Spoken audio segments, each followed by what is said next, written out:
കവിഞ്ഞൊടുന്ന അനുഗ്രഹത്തിലേക്ക് ഒരിക്കൽ കൂടെ സ്വാഗതം. ഇന്ന് നമ്മൾ കേൾക്കാൻ പോകുന്ന സന്ദേശം ഇതാണ്: നിങ്ങളുടെ ജീവിതം സുന്ദരമാക്കാം.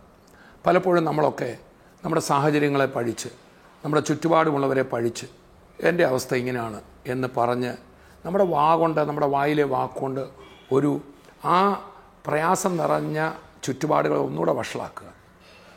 മറക്കരുത്, ഈ ലോകത്തെ ദൈവം സുന്ദരമായി, ഭൂമിയെ ദൈവം സൃഷ്ടിച്ചതിൻ്റെ വായിലെ വാക്കുകളല്ല. എന്നാൽ യേശുക്രിസ്തുവിൻ്റെ നാമത്തിൽ മനോഹരമായ ഒരു ലോകം നിങ്ങൾക്ക് വേണ്ടി സൃഷ്ടിപ്പാൻ നിങ്ങൾക്ക് സാധിക്കും. ലോകം മുഴുവൻ പ്രശ്നത്തിലായിക്കൊള്ളട്ടെ, പക്ഷെ നിൻ്റെ ലോകം നിനക്ക് സുന്ദരമാക്കാം. സുന്ദരമെന്ന ദേവാലയ ഗോപുരത്തിൽ ആ മുടന്തൻ ഇരിക്കുകയായിരുന്നു. അവൻ്റെ ജീവിതം സുന്ദരമായിരുന്നില്ല. ഇരിക്കുന്ന സ്ഥലത്തിൻ്റെ പേര് ബ്യൂട്ടിഫുൾ എന്നായിരുന്നു. യേശുവിൻ്റെ നാമം കേട്ടപ്പോൾ, അത് ഏറ്റെടുത്തപ്പോൾ തൻ്റെ ലോകം താൻ സുന്ദരമാക്കി മാറ്റി. ഒരു ഡാൻസിങ് വ്യക്തിയായിട്ട് താൻ മാറി. സോ നിങ്ങളുടെ ലോകത്തെ നിങ്ങൾക്ക് സുന്ദരമാക്കാം. ദൈവവചനത്തിലേക്ക് കടക്കാം. You can make your life beautiful. നമ്മളുടെ എല്ലാം ഒരു പ്രശ്നം എന്താണെന്ന് ചോദിച്ചാൽ, നമ്മുടെ ചുറ്റുപാടും ഒത്തിരി പ്രശ്നക്കാരുണ്ട്. നമുക്കൊത്തിരി പ്രതിസന്ധികളുണ്ട്, ഒത്തിരി പ്രയാസങ്ങളുണ്ട്, സാഹചര്യങ്ങളെല്ലാം കുഴപ്പമാണ്. എന്നാൽ ഇന്നത്തെ എൻ്റെ സന്ദേശം ഇതാണ്: എല്ലാ സാഹചര്യങ്ങളും അങ്ങനെ ആയിരിക്കെ തന്നെ നിനക്ക് നിന്റെ ലോകത്തെ സുന്ദരം ആക്കാം.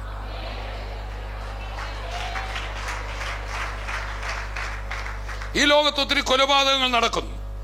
കഴിഞ്ഞ നാളുകളെക്കാൾ ഹീനകൃത്യങ്ങൾ വർദ്ധിച്ചു വരുന്നു.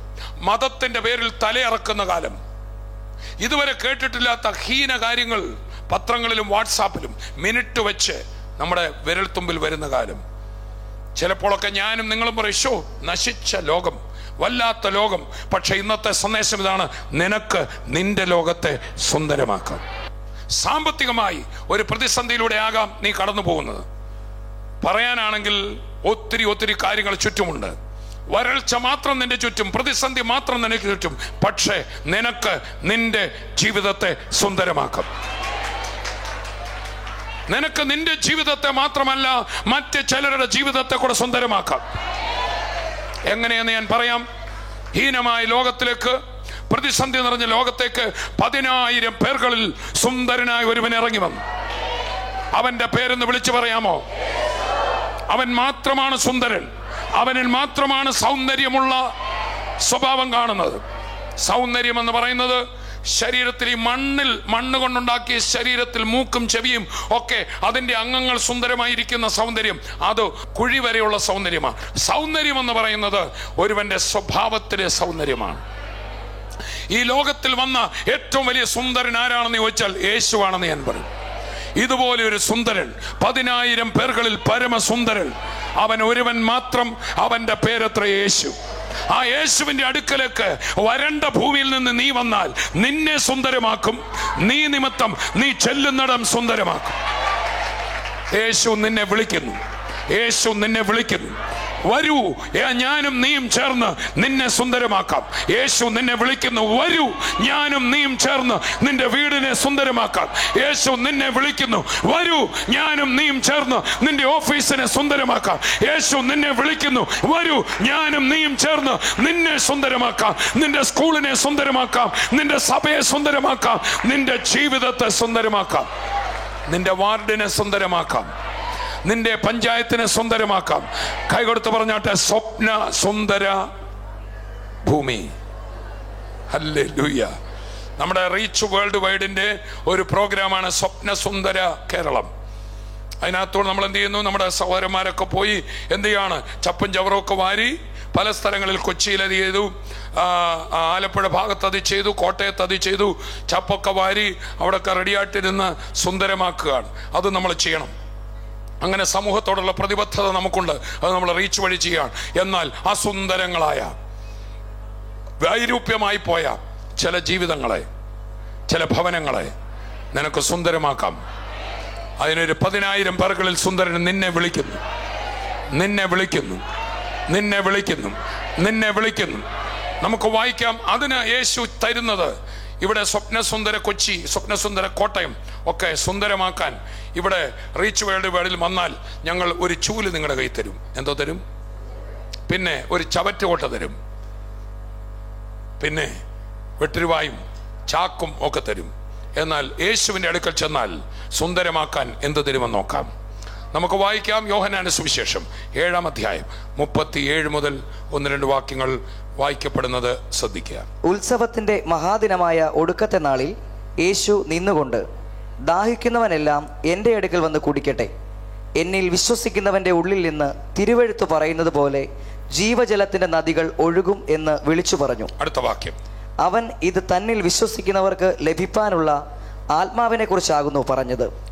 ഇതാ യേശു ക്രിസ്തു വിളിക്കുകയാണ്. ആരെയാണ് വിളിക്കുന്നത്? ദാഹിക്കുന്നവരെ.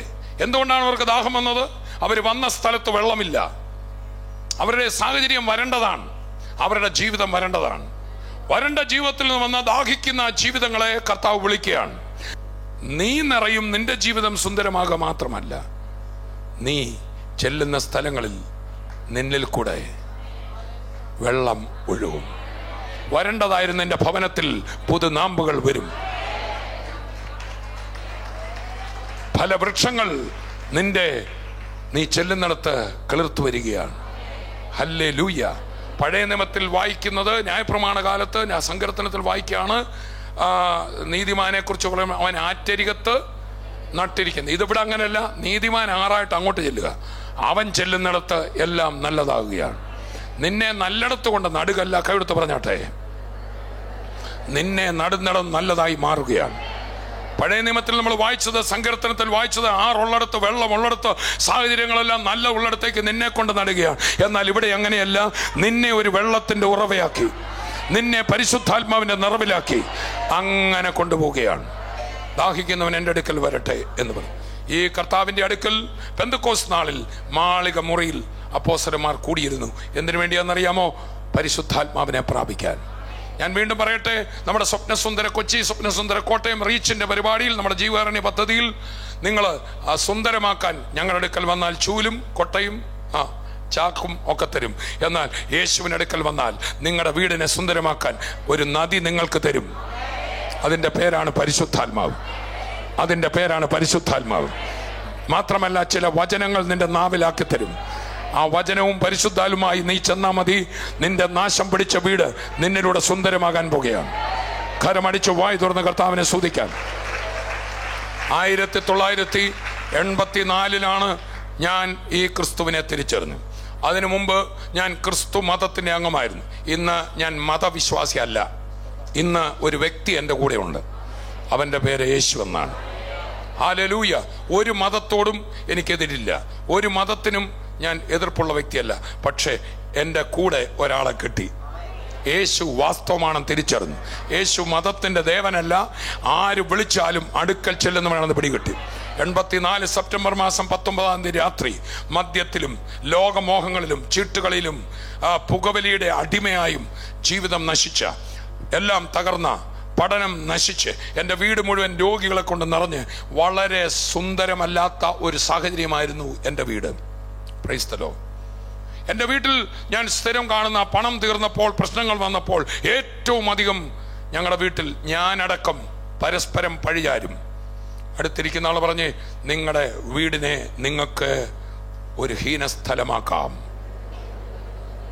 പഴിചാരിയാ മതി, അവിടെയുള്ള അവസ്ഥകൾ വിളിച്ചു പറഞ്ഞുകൊണ്ടിരുന്നാൽ മതി. ഞാൻ കൂടെ കൂടെ പറയുമായിരുന്നു, എൻ്റെ അപ്പനെ കുറ്റം പറയുമായിരുന്നു, എൻ്റെ വീട്ടിലുള്ളവരെ കുറ്റം പറയുമായിരുന്നു. ഇവർ കാരണമാണ് എൻ്റെ പിതാക്കന്മാർ ചെയ്ത അകൃത്യം ഞാൻ ചുമക്കുകയാണ്. അവരൊക്കെ അത് ചെയ്തതാണ്, ഇത് ചെയ്തതാണ്. ഞാൻ നീതിമാനാകുകയും അവരുടെ മേലെല്ലാം കുഴപ്പങ്ങളുടെ ഭാണ്ഡക്കെട്ട് കെട്ടിവെച്ചുകൊണ്ടിരുന്ന വ്യക്തിയാണ് ഞാൻ. എന്നാൽ 84 സെപ്റ്റംബർ മാസം 19-ാം തീയതി ഒരു ദൈവദാസനെ ദൈവൻ്റെ അടുക്കൽ വിട്ടു. അല്ല, യേശു എന്നെ വിളിച്ചു. നിന്റെ വീട് സുന്ദരമാക്കാൻ നിന്നെ ഞാൻ വിളിക്കുന്നു, നിന്നെ ഞാൻ വിളിക്കുന്നു. ഞാൻ സ്കൂളിലെ ഏറ്റവും നല്ല ഒരു വിദ്യാർത്ഥിയായി, ഏറ്റവും നല്ല മാർക്കോടെ ഈ കോട്ടയം MD സെമിനാരിൽ പാസ്സായതാണ്.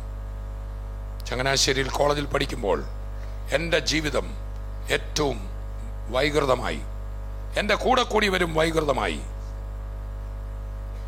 ഹല്ലേലൂയ. എന്നാൽ അന്ന് എന്നോട് സുവിശേഷം പറഞ്ഞയാൾ സഭയെ ചേരാനല്ല പറഞ്ഞ്, ഒരു വ്യക്തിയെ കുറിച്ചാണ് പറഞ്ഞത്. മതം മാറ്റമല്ല പറഞ്ഞത്, മരണത്തെ ജയിച്ച് ജീവിക്കുന്ന ദൈവപുത്രൻ. യേശു ദൈവപുത്രനാണ്, യേശു ദൈവമാണ്. യേശു ഒരു പ്രത്യേക വിഭാഗത്തിന്റെ ആളല്ല, മാനവ ജാതിയുടെ രക്ഷകനാണ്. അവനെ ആര് വിളിച്ചാലും അവരുടെ അടുക്കൽ ചെല്ലും. അന്ന് രാത്രി ഞാൻ വിളിച്ചു, തകർന്ന ഹൃദയത്തോടെ വിളിച്ചു, യേശുവേ എൻ്റെ അടുക്കൽ വരണമേ എന്ന് കർത്താവിനെ വിളിച്ചു. ആ രാത്രിയിൽ എനിക്ക് ആദ്യമുണ്ടായത്, എൻ്റെ മുറിയിൽ ഒരാൾ നടന്നു വരുന്ന ഒരു അനുഭവം എനിക്കുണ്ടായി. മഹാഭാവിയെ എന്നെ കർത്താവ് ഇങ്ങനെ കെട്ടിപ്പിടിക്കുന്നത് ഞാൻ അറിഞ്ഞു.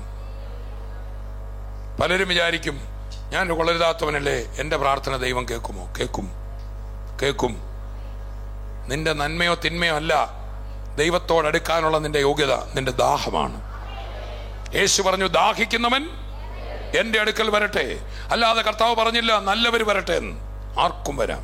അധ്വാനിക്കുന്നവരും ഭാരം ചുമക്കുന്നവരും എൻ്റെ അടുക്കൽ വരട്ടെ. നിനക്കൊരു പുതിയ ജീവിതമെന്ന് ആഗ്രഹമുണ്ടോ? നീ എൻ്റെ അടുക്കൽ വാ. Praise the Lord. ഒരു ഡോക്ടറുടെ അടുക്കൽ വരുന്ന ആരോടും ഡോക്ടർ പറയത്തില്ല ഭേദമായിട്ട് വരാൻ. നീ രോഗത്തോടുകൂടെ വാ, നിന്റെ പ്രശ്നങ്ങളോടുകൂടെ വാ, നിന്റെ കുറവുകളോടുകൂടെ വാ, നീ നശിപ്പിച്ച ജീവിതത്തോടുകൂടെ നീങ്ങി വാ, നിന്റെ തകർന്ന ജീവിതമായിട്ട് വാ.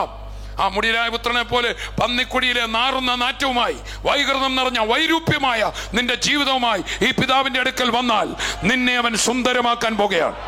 നിന്റെ കാലിന് അവൻ ചെരുപ്പും, നിന്റെ കൈക്ക് അവൻ പൊന്മോതിരവും, നിനക്ക് ഒരു പുതിയ വസ്ത്രവും, നിനക്ക് വേണ്ടി ഒരു വിരുന്നും ഒരുക്കി, വാദ്യഘോഷങ്ങൾ ഒരുക്കി, നിനക്ക് സുന്ദരമായ ഒരു ജീവിതം മടക്കി തരാനായി യേശു വന്നത്. ചേർന്ന് കർത്താവിനെ സ്തുതിക്കാം. എന്നാൽ വിശ്വാസികളോട് ഞാൻ പറയാം, നിങ്ങൾ എത്ര കർത്താവിനെ ഞാനോ നിങ്ങളോ സ്വീകരിച്ചാലും മനസ്സ് മാറിയില്ലേ, സാഹചര്യം നന്നാകത്തില്ല. എത്ര പ്രാർത്ഥിച്ചു കാണും. അസൂയയും പകയും പിണക്കവും ഇപ്പോഴും മറ്റവരുടെ കുറ്റവും പറഞ്ഞു നടക്കുന്ന വിശ്വാസികളെ സാഹചര്യം മാറില്ല. കൈകൊടുത്ത് പറ, വിശ്വാസി ആയിരിക്കാം. കയ്യെ പിടിച്ചു പറ, മുഖത്ത് നോക്കി പറ, സ്തോത്രം പറയുന്നുണ്ടായിരിക്കാം, ഉപവസിക്കുന്നുണ്ടായിരിക്കാം, സ്തോത്ര കാഴ്ചയിടുന്നുണ്ടായിരിക്കാം, സുവിശേഷ വേല ചെയ്യുന്നുണ്ടായിരിക്കാം. കയ്യെ പിടിച്ചിട്ട് ഞെക്കൊടുത്തിട്ട് മനസ്സ് നന്നാകാതെ സാഹചര്യം നന്നാകത്തില്ല, സ്വർഗത്തിൽ പോവും. നിങ്ങളുടെ സാഹചര്യം സ്വർഗമാക്കണ്ടേ? വേണോ? പ്രിയനെ, നിന്റെ ആത്മാവ് ശുഭമായിരിക്കുന്നുവൽ നീ സകലത്തിലും ശുഭമാകുകയും നല്ല ആരോഗ്യവാനാകുകയും ചെയ്യും. നമ്മുടെ ചിന്താഗതികൾ മാറണം. അവിടെ ആത്മാവ് ശുഭമായിരിക്കുന്ന പോലെ, നല്ല ഇംഗ്ലീഷിൽ ആസ് യുവർ സോൾ പ്രോസ്പേഴ്സ്, നിന്റെ ചിന്താഗതി, നിന്റെ മനോനില മാറട്ടെ. നമ്മളെ വിഷമിപ്പിച്ച, നമ്മളോട് ദോഷം ചെയ്ത അവരെ കുറിച്ചുള്ള കാര്യങ്ങൾ തകട്ടി നമ്മുടെ വായിൽ നിന്ന് എപ്പോഴും വരുന്നവരായിട്ടല്ല, മറിച്ച് നമ്മുടെ വായിൽ നിന്ന് സ്തോത്ര സ്തുതികൾ വരട്ടെ. അന്ന് രാത്രി ഞാൻ ഏറ്റവും കൂടുതൽ എൻ്റെ അപ്പനെ കുറ്റം പറയുമായിരുന്നു, എൻ്റെ വീട്ടുകാരെ കുറ്റം പറയുമായിരുന്നു. ഇന്നോരൊക്കെ കാര്യമാണ് ഞാൻ ഇങ്ങനെ ആയത് എന്ന് പറയുമായിരുന്നു. എന്നാൽ അന്ന് രാത്രി ദൈവദാസന്റെ വാക്ക് കേട്ടു, യേശു എന്ന മഹാസുന്ദരൻ എൻ്റെ ജീവിതത്തിലേക്ക് കടന്നു വന്നു. ഞാൻ പൊട്ടിക്കരയാൻ തുടങ്ങി. എനിക്ക് ആദ്യം എൻ്റെ കുറവ് കണ്ടെത്തിയ രാത്രി 84 സെപ്റ്റംബർ 19. അയ്യോ, എനിക്കെന്തെല്ലാം കുഴപ്പമുണ്ട്. വലിയ മാനസാന്തരം ഉണ്ടായി. രാത്രി 10 മുതൽ വെളുപ്പിനെ 3 വരെ ഞാൻ പൊട്ടിക്കരയാൻ തുടങ്ങി. ഏകദേശം വെളുപ്പിനെ 3 എൻ്റെ ഓർമ്മ. എൻ്റെ ജീവിതത്തിൽ ഒരിക്കലും അങ്ങനെ ഞാൻ കരഞ്ഞിട്ടില്ല. എൻ്റെ ഹൃദയത്തിൽ നിന്ന് എന്തെല്ലാമോ ഒഴുകിപ്പോയി.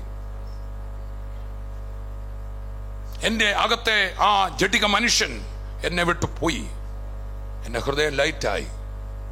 ഞാൻ ബൈബിൾ വായിക്കില്ലായിരുന്നു, പ്രാർത്ഥിക്കത്തില്ലായിരുന്നു. ഞങ്ങളുടെ വീട്ടിൽ ആകെ ഒരു ബൈബിളേ ഉള്ളൂ. ഞാൻ ആ രാത്രിയിൽ എങ്ങനെയോ അത് തപ്പിപ്പിടിച്ചെടുത്തു. അന്ന് എൻ്റെ വീട് നിറയെ രോഗികളാണ്, പ്രശ്നങ്ങളാണ്, ചെയ്തതെല്ലാം പരാജയമാണ്. എൻ്റെ വിദ്യാഭ്യാസം പരാജയമാണ്. എൻ്റെ വീടിൻ്റെ ആ വീട് പോലും ഒരു പഴയ വലിയ വീടാണ്. ആ വീട് ഒന്ന് ശരിയായിട്ട് മെയിൻറ്റെയിൻ ചെയ്യാതെ എല്ലാം വൈരൂപ്യമാണ്. അടുത്തിരിക്കുന്ന ആൾ പറ, നിനക്ക് സുന്ദരമാക്കാം. ദൈവം നിന്റെ അകത്തൊഴുക്കിയ നദിയെ സാത്താൻ മണ്ണിട്ട് മൂടാൻ നീ സമ്മതിക്കരുത്. ഇസ്രായേൽ മക്കൾ കുഴിച്ച ആ തോട് ഫെലിസ്തീർ മണ്ണിട്ട് മൂടി. നമ്മൾ വായിക്കുന്നു, ദൈവം പിന്നീട് പറഞ്ഞു, ആ മൂടിയത് വീണ്ടും നീ തുറക്കുക. മനുഷ്യർ പറഞ്ഞ അഴുക്ക് വഴക്കുകൾ കേട്ട്, മനുഷ്യരുമായിട്ടുള്ള വേണ്ടാത്ത കമ്പനികൾ കേട്ട് നമ്മുടെ അകത്തെ നല്ല ഉറവയെ മൂടിക്കളഞ്ഞിട്ടുണ്ടെങ്കിൽ ഇന്ന് വീണ്ടും ആ കിണറുകൾ കുഴിച്ച് വെളിയിൽ വരട്ടെ. വേറെ ആരുമല്ല നിന്റെ കുഴപ്പത്തിന് ഉത്തരവാദി. വേറെ ആരുമല്ല നിന്റെ സാഹചര്യത്തെ മോശമാക്കിയിരിക്കുന്നു. ഞാൻ തന്നെയാണ്. ഞാൻ ഇന്ന് രാത്രി കരഞ്ഞുകൊണ്ട് എനിക്കൊരാശ്വാസം വന്നു. ഞാൻ ബൈബിള് എടുത്ത് ഇങ്ങനെ തുറന്നു. ഒത്തിരി നാളുകൾക്ക് ശേഷം ബൈബിൾ വായിക്കുന്നു. തുറന്നോണ്ടേ എൻ്റെ കണ്ണിന് മുൻപിൽ പതിയുന്ന വാക്യം ഇതാ: അപ്പന്മാർ പച്ചമുന്തിരിങ്ങ തിന്ന് മക്കളുടെ പല്ല് പൊളിച്ചു എന്ന് നിങ്ങൾ പഴഞ്ചൊല്ല് പറയുന്നത്. അപ്പന്റെ പാപം ഞാൻ അപ്പനോട് ചോദിക്കും. ഒരു മകൻ ഒരു പുതിയ ഹൃദയം സമ്പാദിച്ചാൽ അവൻ നിമിത്തം അവിടെ അനുഗ്രഹിക്കപ്പെടും. നീ ആരുടെയും കുറ്റം പറയണ്ട. നിന്നെ ഞാൻ ഉപയോഗിക്കാൻ പോകുകയാണ്. ചേർന്ന് കർത്താവിനെ സ്തുതിക്കാം. എസെക്കിയേൽ 18. ഞാൻ പഴയ നിയമമൊന്നും കാര്യമായിട്ട് വായിച്ചത് ഞെട്ടിപ്പോയി. ഞാനാണ് മാറേണ്ടത്. അടുത്തിരിക്കുന്ന ആൾ പറ, ജീവിതം സുന്ദരമാക്കാം നീയാണ് മാറേണ്ടത്. നിന്റെ നാക്കാണ് മാറേണ്ടത്. നിന്റെ ഒഴുക്കാണ് ഒഴുകേണ്ടത്. ഹല്ലേലൂയ, ആമേൻ. എന്താണ് ഇന്നത്തെ സന്ദേശം? നിങ്ങളുടെ ലോകം നിങ്ങൾക്ക് സുന്ദരമാക്കാൻ കൈകൊടുത്ത് പറഞ്ഞിട്ട് വേണമെങ്കിൽ പഴി പറഞ്ഞുകൊണ്ടിരിക്കാം. അവിടെ ആ സഭയെ കുഴപ്പം, ഈ സഭയെ കുഴപ്പം. ഞങ്ങളുടെ സഭയിൽ ആ ശുശ്രൂഷകൻ പഴയ പോലെയല്ല, എൻ്റെ കൂടെയുള്ള സഹോദരി പഴയ ആരാധനയില്ല. ഇതൊക്കെ പറഞ്ഞുകൊണ്ടിരിക്കണോ? നിന്റെ നദി ഒഴുകാൻ നീ തീരുമാനിക്കണം. ആരെല്ലാം പ്രവർത്തിക്കാതിരുന്നാലും ഞാൻ പ്രവർത്തിക്കും. ആരെല്ലാം പ്രാർത്ഥിക്കാതിരുന്നാലും ഞാൻ പ്രാർത്ഥിക്കും. ആരെല്ലാം സുവിശേഷം പറയാതിരുന്നാലും ഞാൻ സുവിശേഷം പറയും. ആരെല്ലാം മടുത്താലും ഞാൻ മടുക്കാൻ തയ്യാറല്ല. എൻ്റെ അകത്തുനിന്നൊരു നദി തള്ളി പൊങ്ങി വന്നുകൊണ്ടിരിക്കുന്നു. ഞാൻ തന്നെ കോരിയിട്ട മണ്ണലുകൾ ഞാൻ കോരിയെടുത്ത് മാറ്റുകയാണ്. എനിക്ക് ഒഴുകണം. ഇത് നാഥൻ തന്ന നദിയാണ്. എൻ്റെ വരണ്ട ഭൂമികളെ സുന്ദരമാക്കാൻ, ഒരു ഉദ്യാനമാക്കാൻ ദൈവം തന്ന നദിയാണ്. ചേർന്ന് കർത്താവിനെ സ്തുതിക്കാം. തോമസ് ഊട്ടിബറിന്റെ വീട്ടിൽ വന്ന ആരും അധികം നേരം അവിടെ നിൽക്കാൻ പോലും ആഗ്രഹിക്കില്ലായിരുന്നു. ശൂന്യത നിറഞ്ഞ, അന്ധകാരം നിറഞ്ഞ ഒരു വീടായിരുന്നു. ആമേൻ, സ്തോത്രം. എനിക്ക് ആ സാക്ഷ്യം പറയുന്ന ലജ്ജയില്ല, മടുപ്പില്ല. എൻ്റെ ആഗ്രഹം, എൻ്റെ ശ്വാസം തീരുന്ന അന്ന് വരെ എൻ്റെ കർത്താവ് എനിക്ക് ചെയ്ത കാര്യം പറയണം. ഞാൻ ഒരിക്കൽ അമേരിക്കയിൽ ഈ സാക്ഷ്യം പറഞ്ഞപ്പോൾ എന്നെ സ്നേഹിക്കുന്ന ഒരു ആന്റി വന്നിട്ട് പറഞ്ഞു, നിനക്ക് 2 പെമ്പിള്ളാരാന്ന് ഓർത്തോണം. സാക്ഷ്യം പറയരുത്. സ്നേഹിച്ചിട്ട് പറഞ്ഞാണ്. ഞാൻ പറഞ്ഞു, നിർത്തത്തില്ല. കർത്താവ് തന്ന ജീവിതമാണ്. എൻ്റെ സാക്ഷ്യം അനേകരെ ജീവിപ്പിക്കട്ടെ. ഈ ഒഴുക്ക് നിങ്ങളുടെ വീടുകളിലേക്ക് ഒഴുകി വരട്ടെ. ഇത് നിങ്ങൾക്ക് അനുഗ്രഹമുണ്ടാക്കട്ടെ. ചിലർക്കെങ്കിലും പ്രതീക്ഷകൾ ഉണ്ടാകട്ടെ. ഇനി ഒരു വഴിയുമില്ലാന്ന് കണ്ടെന്ന് കേട്ട ചിലരുടെയെങ്കിലും ജീവിതത്തിൽ പുതുനാമ്പുകൾ പിറക്കട്ടെ. ഞാൻ ഈ നദിയുടെ ചിറകെട്ടാൻ എനിക്കിഷ്ടമില്ല. ആരെല്ലാം ഇതിന് മണ്ണിടാൻ പലരും നോക്കി. നീ പറയരുത്, നീ ഇത് പറയരുത്. എന്നാൽ എനിക്ക് സാധിക്കുന്നില്ല. എൻ്റെ ഇവിടെ നിന്ന് തുള്ളി വരികയാണ്. ജീവജല നദികൾ ഇവിടുന്ന് ഒഴുകി വരികയാണ്. എനിക്കതിനെ തടയാൻ ഇഷ്ടമില്ല. നീ ഒരു നദിയാണ്. നീ സുന്ദരമാക്കുന്നൊരു നദിയാണ്. നീ ചെല്ലുന്നിടമെല്ലാം സുന്ദരമാകാൻ പോകുകയാണ്. നിന്റെ വരണ്ട ഭവനം മാറാൻ പോകുകയാണ്. കുറ്റം പറച്ചിൽ അവസാനിപ്പിക്കുക, അസൂയ അവസാനിപ്പിക്കുക, ഭാരത്തിന്റെ നിരാശയുടെയും ചിന്തകൾ അവസാനിപ്പിക്കുക. നിന്റെ ലോകത്തെ നിനക്ക് സുന്ദരമാക്കാം. വരണ്ട ലോകം ഒരു മലർവാടിയാക്കാൻ കർത്താവ് നിന്നെ വിളിക്കുന്നു. അന്ധകാരം നിറഞ്ഞ നിന്റെ വീട്, അവിടുത്തെ കുഴപ്പങ്ങളുടെ ചരിത്രം പറഞ്ഞുകൊണ്ടിരിക്കാതെ അവിടെ പോയി അനുഗ്രഹം പറയുവാൻ നിന്നെ കർത്താവ് വിളിക്കുന്നു. സ്തോത്രം. ആമേൻ. അടുത്ത ദിവസം ഞാൻ പ്രാർത്ഥനയ്ക്ക് പോയപ്പോൾ എന്നോട് സുവിശേഷം പറഞ്ഞ ദൈവദാസൻ അവിടെ പ്രസംഗിക്കുകയാണ്. ആദ്യമായിട്ടാണ് ഞാൻ കുഞ്ഞു മീറ്റിങ്ങിന്, ഒരു ഭവന മീറ്റിങ്ങിന് 5-6 പേരേ ഉള്ളൂ. എൻ്റെ ഒരു കസിൻ്റെ വീട്ടിലാണ് പോയത്. ആദ്യമായിട്ട് ദൈവമക്കളുടെ കൂട്ടായ്മയിൽ പങ്കെടുക്കുക. അവിടെ ചെന്നപ്പോൾ അദ്ദേഹം വായിച്ച വാക്യം ഇതാണ്, ലൂക്കോസ് 10:5-6 ഭാഗങ്ങൾ. യേശു തൻ്റെ ശിഷ്യന്മാരെ അയക്കുമ്പോൾ പറഞ്ഞാണ്, നിങ്ങൾ ഏത് ഭവനത്തിലെങ്കിലും ചെന്നാൽ ഈ ഭവനത്തിന് സമാധാനം എന്ന് പറയുവിൻ.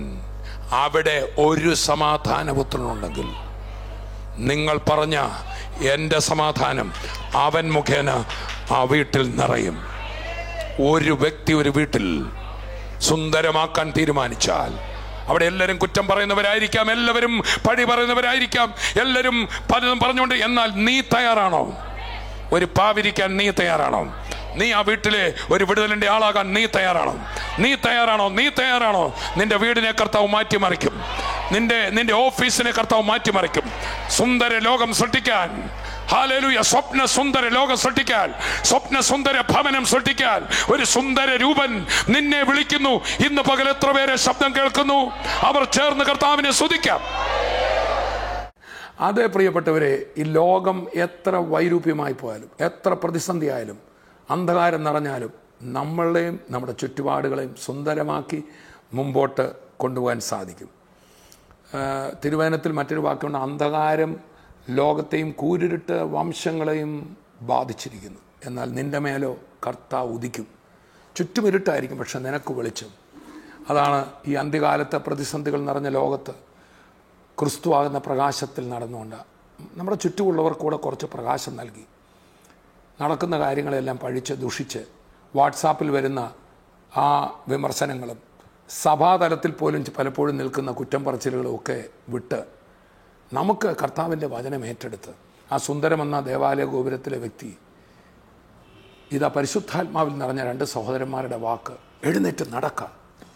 അയ്യോ എനിക്കിങ്ങനെയാണ് അങ്ങനെയാണെന്ന് പറഞ്ഞുകൊണ്ടിരിക്കാതെ നിനക്കൊരു പുതുവാക്ക്, നിനക്ക് നിൻ്റെ ജീവിതം സുന്ദരമാക്കാം. എഴുന്നേറ്റ് നടക്കാൻ സാധിക്കും. ശുശ്രൂഷകൻ, ഭർത്താവ്, ഭാര്യ, വിദ്യാഭ്യാസം ചെയ്യുന്ന കുഞ്ഞുങ്ങൾ, ആരാണ് എന്നെ കേൾക്കുന്നത്?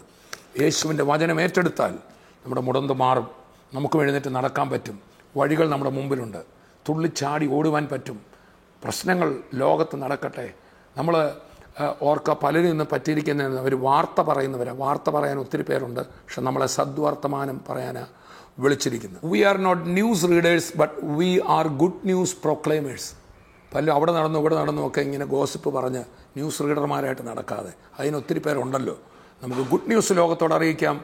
ഒരു നല്ല ജീവിതം, നല്ല ലോകം കെട്ടിപ്പടുക്കാം. നമുക്ക് പ്രാർത്ഥിക്കാം. പിതാവേ, ഞങ്ങളങ്ങേ സ്തുതിക്കുന്നു. കർത്താവേ, അവിടുന്ന് സ്വർഗത്തിൻ്റെ സൗന്ദര്യമായ യേശു ഈ ഭൂമിയിൽ വന്ന് ഞങ്ങളുടെ ജീവിതം സുന്ദരമാക്കാൻ, ഞങ്ങളുടെ ഭവനങ്ങൾ, ഞങ്ങളുടെ വ്യക്തി ജീവിതങ്ങൾ, ഞങ്ങളുടെ സഭ, ഞങ്ങളുടെ സമൂഹം സുന്ദരമാക്കാനാണല്ലോ. മാത്രമല്ല, നശിക്കുന്ന ഈ ലോകത്തിൽ സുന്ദരമായൊരു ജീവിതം നയിക്കുക മാത്രമല്ല, ഞങ്ങൾക്കറിയാം കർത്താവേ, ഈ ഭൂമിക്ക് ഒരവസാനമുണ്ട്. എന്നാൽ നിത്യമായ സുന്ദരമായ ഒരു നാട് അവിടെ നിങ്ങൾക്ക് വേണ്ടി ഒരുക്കിക്കൊണ്ടിരിക്കുകയാണ്. ആ നിത്യതയ്ക്ക് വേണ്ടി ഒരുങ്ങുവാനും കർത്താവിൽ വിശ്വസിച്ച് നിത്യതയിൽ ഉറപ്പുള്ളവരായി ജീവിക്കുവാൻ ഞങ്ങളെ സഹായിക്കണം.